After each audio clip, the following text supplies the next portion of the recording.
தற்போதைய அண்மை செய்தி. நானும் ரவுடிதான் படப்பிடிப்பு காட்சிகளை அனுமதியின்றி பயன்படுத்தியதாக நடிகை நயன்தாரா மீது தொடரப்பட்ட வழக்கின் இறுதி விசாரணை ஒத்திவைக்கப்பட்டிருக்கிறது. இது தொடர்பான கூடுதல் தகவல்களை தருவதற்காக நமது தலைமை செய்தியாளர் சிவா இணைப்பில் இருக்கிறார்.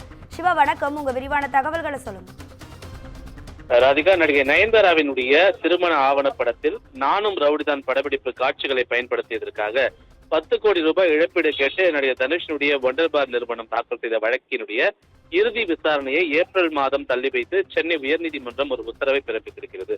நடிகை நயன்தாரா திருமண ஆவணப்படத்தில் நானும் ரவுடிதான் படப்பிடிப்பு காட்சிகளை பயன்படுத்தியதற்கு எதிர்ப்பு தெரிவித்து 10 கோடி ரூபாய் இழப்பீடு கோரியும் திருமண ஆவணப்படத்தை வெளியிடக்கூடாது எனவும் நடிகர் தனுஷினுடைய ஒண்டர் பார் நிறுவனம் சென்னை உயர்நீதிமன்றத்தில் வழக்கு தொடர்ந்திருந்தது.